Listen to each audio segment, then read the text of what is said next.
Good morning, everyone. It's going to be a gorgeous day here. There's not a cloud. Oh, whoops. There are a few little streams of clouds in the sky, but otherwise it's just clear. There's a pink sunrise going on over there. There's some pink over here. It's gorgeous. The little blackbirds are all flying this way again, I see. Back to where they came from last night, going that way. It's just clouds and clouds of these little birds. It's amazing. My oldest granddaughter just came as well. Was dropped off, and she's back in there. Going back to sleep, I guess. Yeah.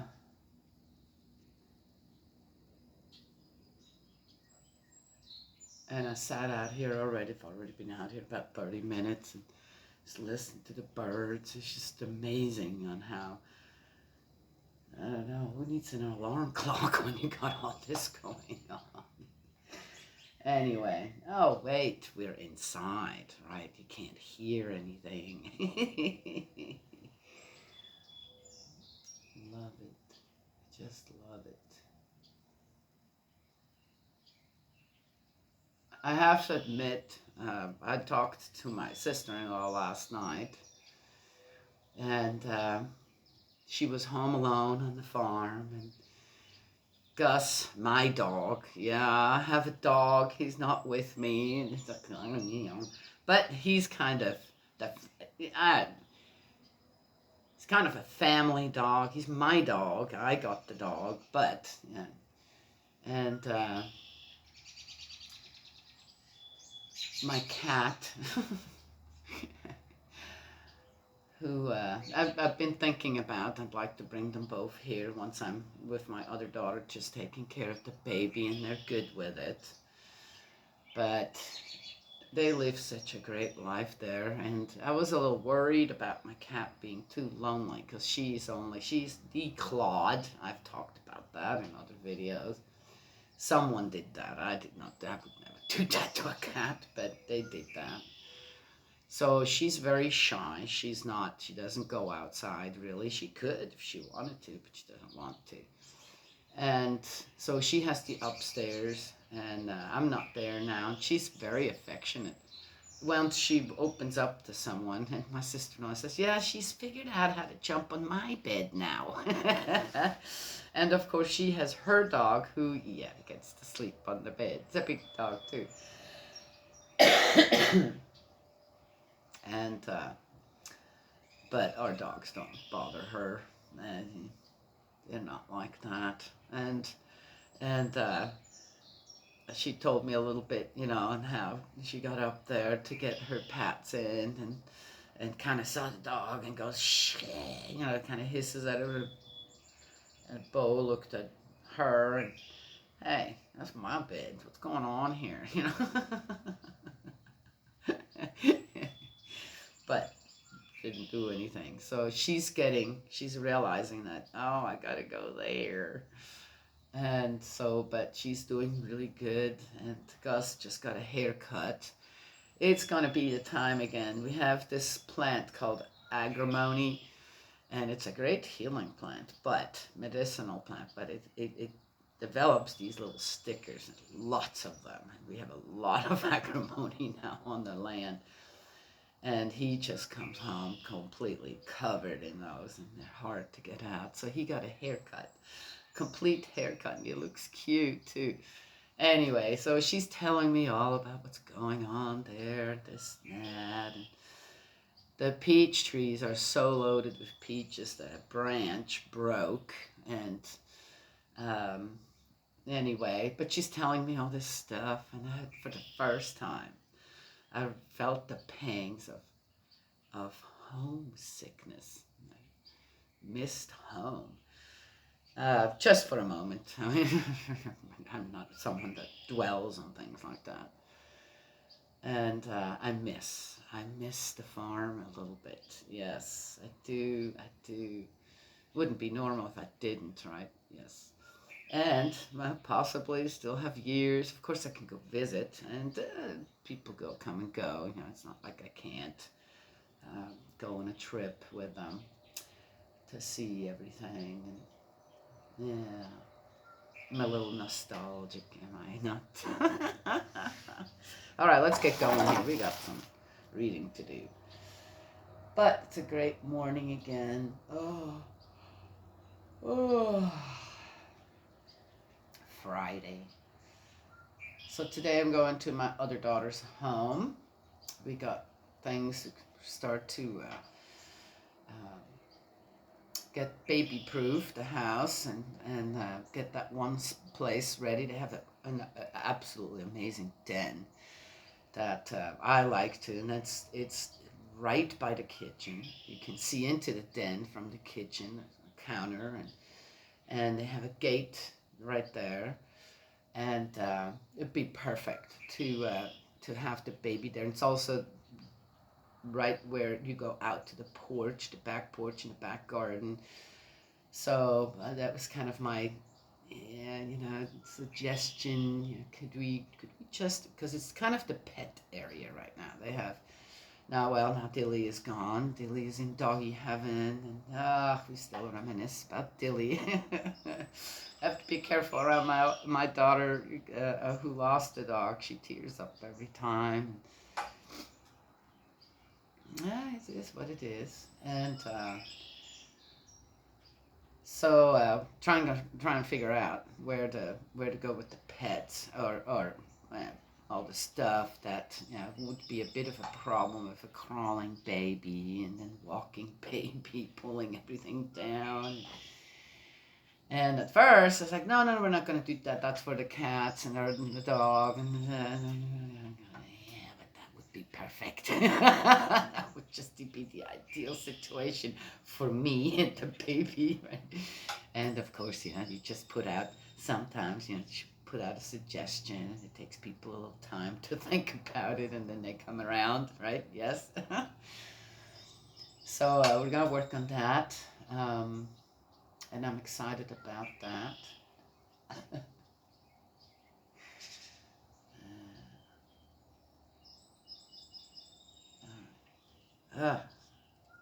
So much to do, so little time. I don't see how people have time to be a part of all the confusion and conflict in the world per se, and if you don't have to be a part of it. And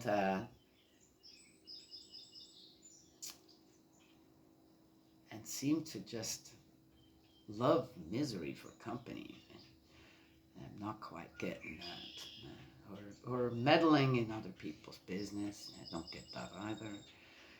Unless, of course, there is some kind of a danger or abuse going on. Or, okay, get my drift.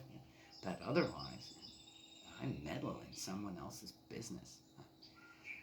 Creating more conflict rather than, okay, what's the solution to all this? And stick with that and give out the positive rather than add to the negative. And I thought about sitting here, I thought back and hundreds of years, thousands of years, what did most people do? Right? Be a part of a conflict? No, most likely just trying to live life, right? Yes, in a good way. And you raise a family. I don't see how you have time for conflict. But anyway, it is what it is. Oh, people too much time on their hands doing silly things. So here's another leaf. I have no idea why I put this one in here. It's a bit messed up. Where did I get that? It's a 3-leaf. Oh, it's not that. I have no idea. Why did I put that in here? Can't remember. Ooh, it's breaking. There's a reason it's in here. Just can't remember what. I have an interesting Bible. It's got all kinds of stuff in it. Oh, I finally fixed it too. I have to use super glue. All right, we're in the last part of Judith, the book of Judith, 16. Oh, and my oldest daughter has got to take it easy. Got to take it easy. So difficult for children. I'm so busy. I said all my grandchildren plus the friend of my grandson. So they can't sit still. It seems like I can't see how, if children are given the chance to just be busy, right? Yes, physically active, this and that, have a good setup, and how they sit the whole day in front of a TV or a computer. Can't see that. Unless they're just about, okay, it's an easier way for the parents to do whatever. I'm not sure what the deal is there, but we have still the siesta time, and gosh, about an hour into anything that they watch, and they're done. They're suddenly I hear them cruising around again. Yeah, I rest my legs on my bed often, though more than not, I sit with them, and I said, man, you guys, I think are done. You're not really watching anymore, so let's turn that off and do something else. And they're, oh, yep. It is, I don't think they ever. I said, okay, time to turn it off. Oh, no, we're still watching, Rosie. And nothing like, yep, what are we going to do now? Right? Yes. But my oldest granddaughter, she's got to take it more easy. With her cast and all.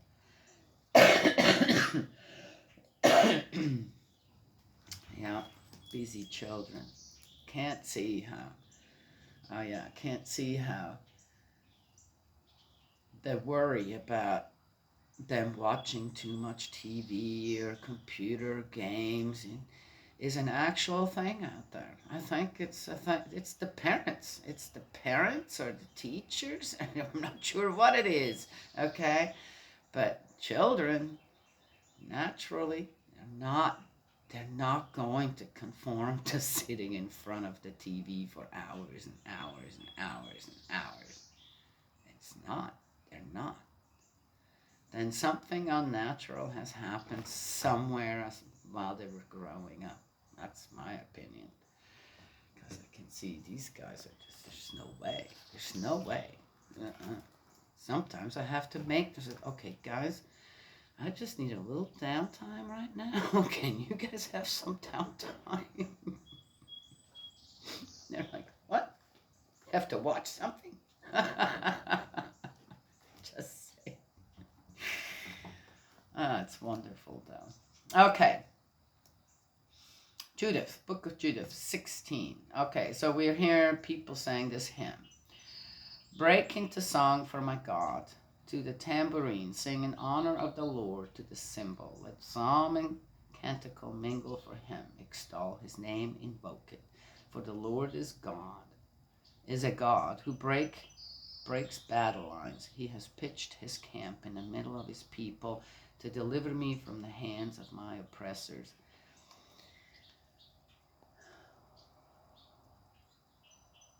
Interesting. I talk about the TV and all this jazz that goes with it, that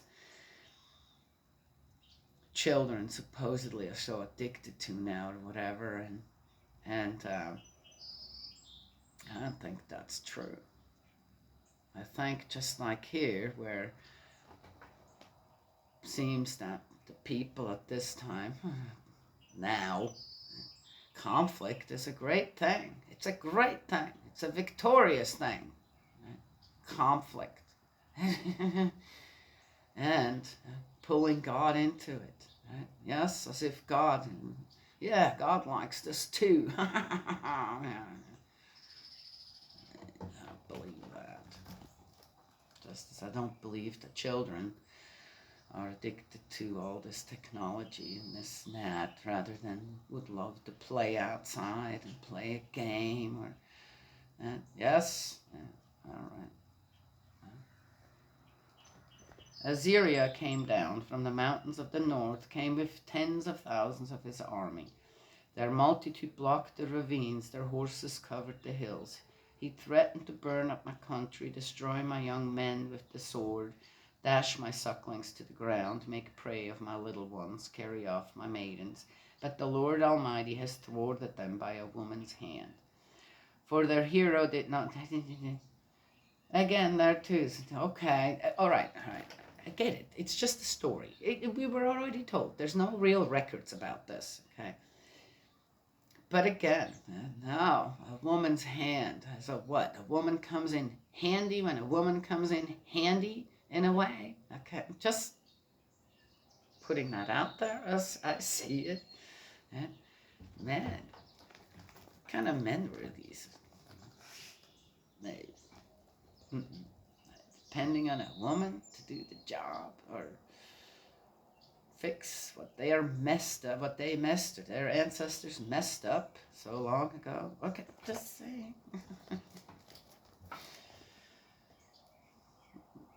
Don't want to be a part of this conflict, nor do I want to be. All right, let's keep reading. If that comes up in my mind again, then I'll bring it up. A lot of people ain't gonna like what I have to say, regardless. For their hero did not fall at the young man's hands. It was not the sons of Titan struck him down. No proud giants made that attack, but Judith, the daughter of Merari, who disarmed him with the beauty of her face. Yeah, I guess I would not have been able to do that.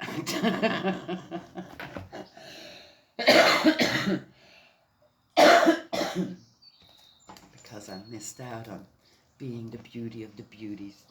Just saying. Okay. She laid aside her widow's dress to raise up those who were oppressed in Israel. She anointed her face with perfume, bound her hair under a turban, put on a linen gown to seduce him.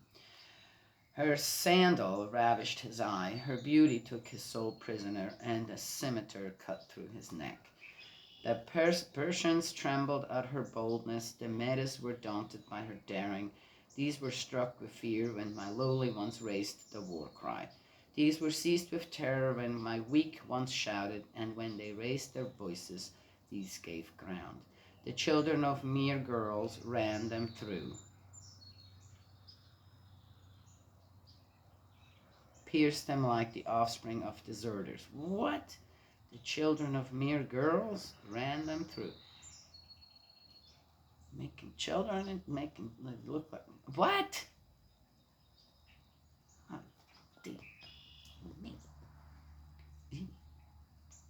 What? The children of mere girls ran them through, pierced them like the offspring of deserters. They perished in the battle of my Lord. I shall sing a new song to my God. Lord, you are great, you are glorious, wonderfully strong, unconquerable. May your whole creation serve you, for you spoke and things came into being. You sent your breath and they were put together, and no one can resist your voice. Should mountains be tossed from their foundations to mingle with the waves, should rocks melt like wax before your face, to those who fear you, you would still be merciful. Oh.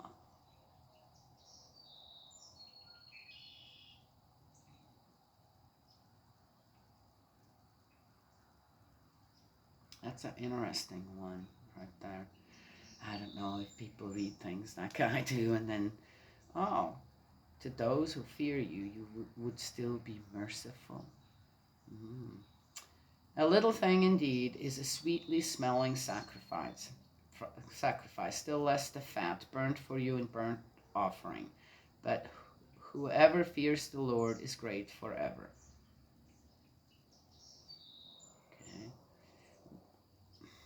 Okay. Sometimes I wonder if the fears the Lord is great for. If the proper translation were to who obeys the Lord, right? Who follows the Lord, who accepts the guidance of God, right? I don't know. Is it put in here as it is fear because following the Ten Commandments is such a boring thing. Is it boring to follow the Ten Commandments, to keep the Ten Commandments? Is it? To some, it's not really what we want to do. Yeah, it's like taking the trash out, or cleaning up the dishwasher. Gotta do it, otherwise it gets nasty. Don't know where to go with the dishes. Right? Gotta do it. You just gotta do it. It's just something you have to do. There's no joy. People have no joy in following the Ten Commandments. I think it's a wonderful thing to follow the Ten Commandments. And let others know they should too.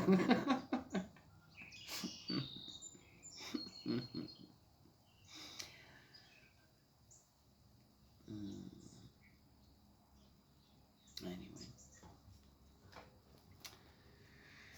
it is what it is. Woe to the nations. So, to me, following the Ten Commandments, understanding the Lord's Prayer, right, and the family pledge brings me great joy. And I feel great. I really do. It's a from the way I grew up, also with, of course, with very much God in our household and Jesus.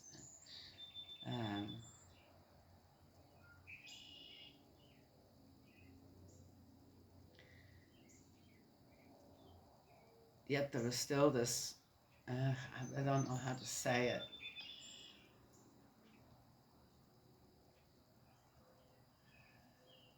Conflict still seems to be more important than the encouragement of the to follow the good and just do that. Right? Yes? Gossip is a horrible thing. It's an awful thing. And everyone's addicted to that. So what's the greatest addiction in the world? It's gossip. Absolute gossip. Just terrible. That's an awful thing. It's just awful. And to not be a part of that. To just, okay, I'm only going to be here once. I have one lifetime. What am I going to do with that one lifetime? And make it a great lifetime. I'm going to be guided by God's love, His laws, and that is that. And it's been great. And I feel great. And I think I am great. Yeah, I guess one develops somewhat of an ego as well. Just saying. I think everybody should give that a try. It's cool. All right. Woe to the nations who rise against my race. All right. The Lord Almighty will punish them on Judgment Day. He will send fire and worms in their flesh, and they will weep with pain forevermore.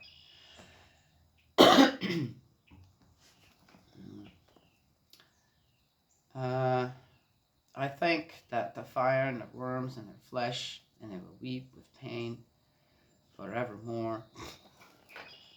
To me, this is more, again, man-made, called consequences. And the consequences in some places in the world where war, dominance of people that should never lead a people, or, in a way that people are oppressed, or a certain thing takes over to be made money with, like drugs, that's what I hear out of this. It isn't God who sends these worms in the flesh. I guess drugs would be kind of like worms in people's flesh, right? Yes? it's man-made again. The consequences and the pain. And if a whole nation is involved, gets pulled into, has no choice. The common people have no choice. If they don't follow these marauders, then they just get killed off. Done. Well, then they go to heaven. That's a good place. But so is it again? Does God have anything to do with that? These worms in our flesh and all that? I don't think so. He doesn't send anything. Like, we make the foundations for these worms in our flesh. And then the pain that runs through nations. Right? Yes? In this day today, that there are still nations out there, places that where people are starving. Oh, because there can't be food grown or this? No, it's because the government is so, what? Dumb. Puts these rules in place, laws in place, that then suddenly farmers and ranchers can't produce meat and vegetables anymore. Then everything the whole economy just falls apart. Venezuela was a good example of that. What is that?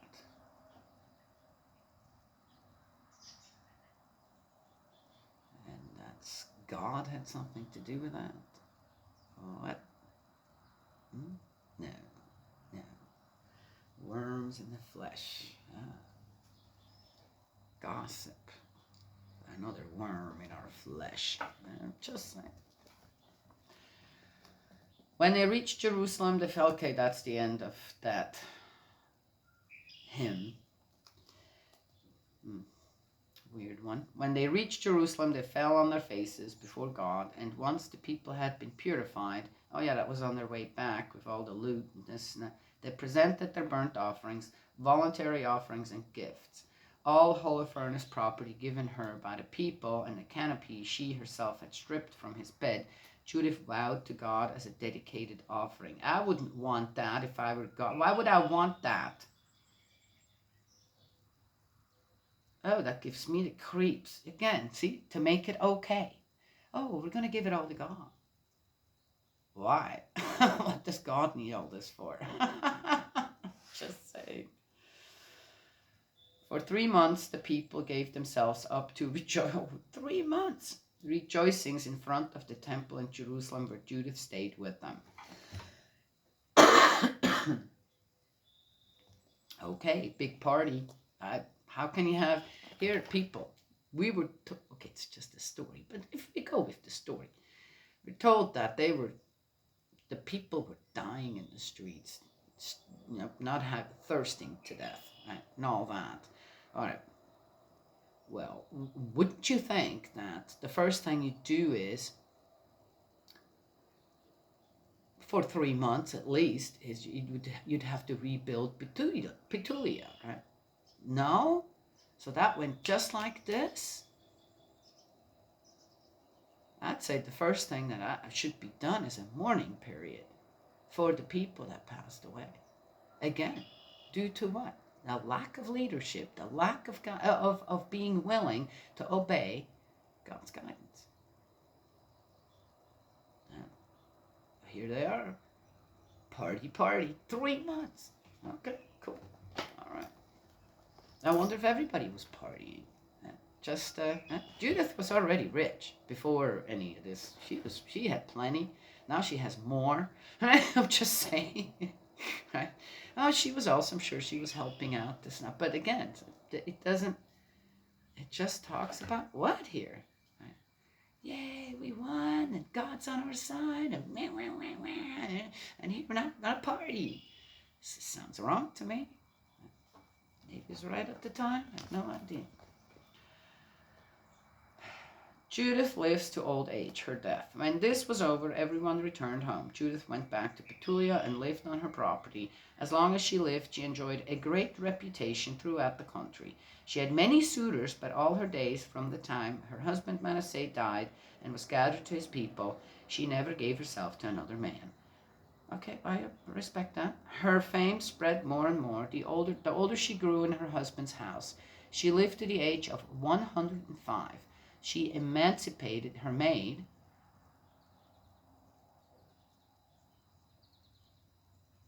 She emancipated her maid. Huh. So she had slaves too. Then died in Petulia and was buried in a cave where Manasseh, her husband, lay. The house of Israel mourned her for 7 days. Before her death, she had distributed her property among her own relations and those of her husband Manasseh. Well, that was a smart move. Never again during the lifetime of Judith, nor indeed for a long time after her death, did anyone trouble the Israelites. All right, there you go. So again, this is just the end part. Nobody troubled them. This is for a long time. Okay, supposedly this is just a story. There's no records really of it or this or that. And so what happened with Nebuchadnezzar? That was it. He had one guy that he relied on to take over the whole thing, to be God himself. What? How does that make sense? You got one guy in your whole entire empire that is capable of going out there and slaughtering people, this, that. Well, in a way, that's great. If that is the truth, then that's great. Right? Yes, again, Holofernes could have just been stricken down with something, right? No one had to get blood on their hands. Right? And then what? Everything would have fallen apart too? Okay, I'm just saying. Why is the story in here? It's very clear why the story is in here. Right? In a way to show again on how God is being pulled into. It's all, oh, we didn't do this ourselves. It's God. God did it all. God was on our side. God did all that, made all this possible. Right? Yes, that's a weird one. Why would people do that? Why would a story like this be in here? That, again, no records really, not really sure what happened there. The time frame's also a bit,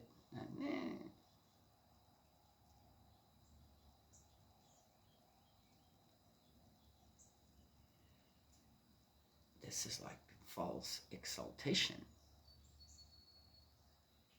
of something, of God, to then what? I see. Where are the hands and feet of all this? Where things make sense, where you move on the proper path. I don't know. I can't tell.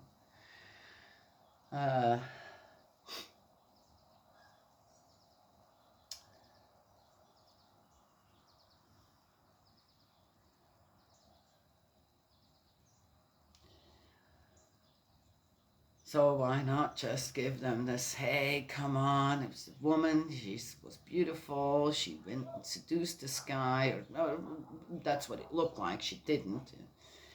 And, and then she took care of him, right? And then we were free, come on now. That was a great thing. What's wrong with that? Yeah, it sounds very palatable. It's very easy to swallow this story.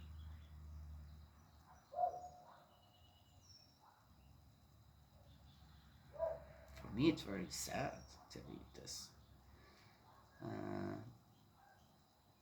If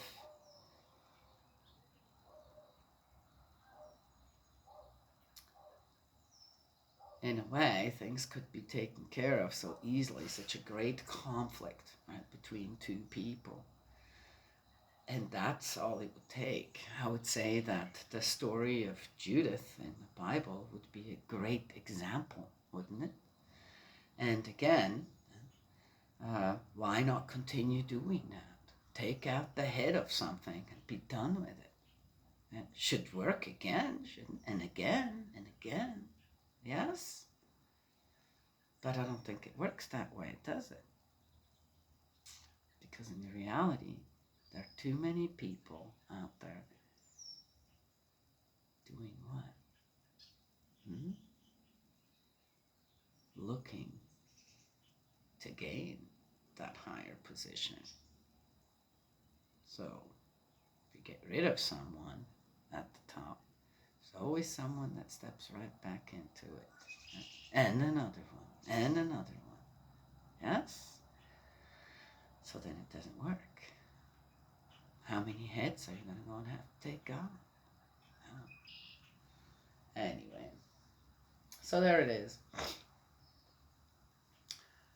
No, conflict not solved. That's not the solution. There are a lot of amazing things happening out there with True Mother right now. Yes, yes, of True Parents. True Fathers already passed the spirit world. They are united. More so amazingly than I've ever seen another couple united. People can believe that or not, even though their family is a bit of a mess. But True Mother is doing amazing stuff out there. She's moving forward as a head of something, and which is pulling, especially the young people. They're being pulled into this realm of love that she's generating. And I know that's where God works, in my opinion. It's difficult to understand why one suddenly has this, just feels this pull to just want to be a part of this amazing area of love, that realm, that unseen realm, in a way, of love that pulls you in, and you suddenly feel lighter as a person. You feel driven as a person to do what? To do exactly that as well, to bring that out there. And True Mother is absolutely the center of all that right now. And it's amazing for me to see that. And yeah, God is absolutely a part of that. That's where God is a part of. That's what God protects. Yeah? Yes, protects. When you are able to just love, you get the greatest protection, because that is the realm that God can truly exist in. It is as it is. That's why Jesus also said, love your enemies as you love yourself. Yes? Completely different, right, than this story. Yeah. Are we all going to make it with that kind of guidance in this world right now, or at that time? No. But it's the right way to go. It just is. And that's what we should teach the next generations, hopefully, right? Our descendants. You want them to do better? That's doing better. Right? Yes? Yeah. So, we'll make it through it. I do believe so. Someday. With having had True Parents here, True Mother still here. That's another thing. I'm going to end with this. I thought, wow, once True Mother passes away, the whole world will feel a great loss.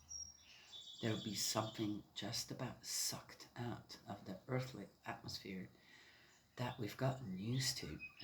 Don't always know where it comes from.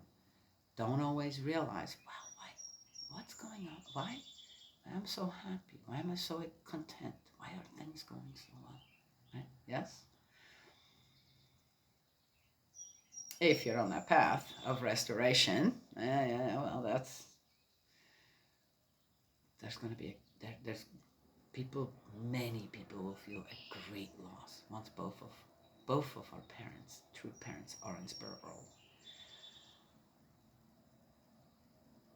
no different than the loss that was felt when Jesus died on the cross.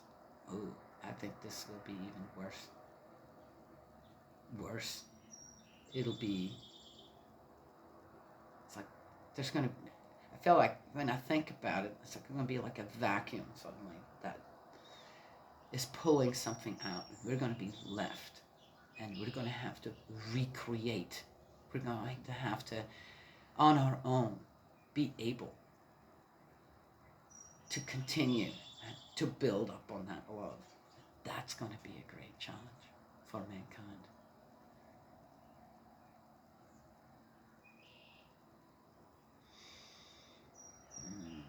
That's why it's important as a family to build a strong foundation of that. Yes? Well, anyway. Okay, I could talk more about it. We will talk more about it, no doubt. That's okay. Now we're going to go into the book of Esther. That's not something. All right, that's enough for today. Oh, wow, where did I go with all that? Why is it important to lay foundations? I think today is a good one. Why? Why? Oh, yeah. Okay, one last thing. I'll mention it. It just came to my mind. Guys relying on a woman to do the job. Oh, a lot of women out there who want to be what? In politics, and this and that. Okay. I'm a firm believer that women support their men. They don't lead their men. Okay? No matter what. And women don't belong in leadership positions. Not like president, vice president, for example. Or like Judith taking on the lead. Okay, just saying. I don't believe in that. I don't believe that is the proper position for a woman. Okay, well, if the men aren't doing their job, there's plenty of men out there who will do the job. Yes? Just gotta look in the right place. There are plenty of men out there, for women out there, who will be great husbands and great fathers. But they might not look as handsome and beautiful as an actor. They might not be as muscled as some blah, blah, blah, blah, blah, blah, blah. Right? They might not be as, but they're absolute family material. So instead of just looking with your eyes, or what TV tells you, they're all great looking guys, this and that. I'm talking to the women now. Look for the heart. Yes? Just saying. And when it comes to leadership and all that, doesn't have to be the richest, doesn't have to be the, I don't know, whatever they look in a president or a leader on the outside, on the surface. My feeling is there's many men out there that have the right heart to mind to lead the people. It's just they're not going to be given a chance. Because, first of all, maybe they wouldn't be able to be corrupted. Or, again, why is money? Money shouldn't be the driving force in good leadership or to gain that position. As a woman, we stand behind our men, not in front of them. And as emotional as we are, and all the things physically we go through as women, no, that's a guy's job, in my opinion. And there are plenty of guys out there who are qualified for the job. Yes, that's my opinion. That's how I feel like.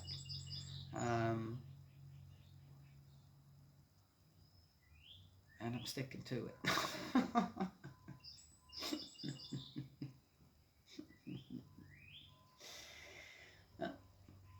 There you go. Right? Yes. Okay. Well, may Heavenly Parent bless and protect you and embrace you with love. And I will talk to you all tomorrow.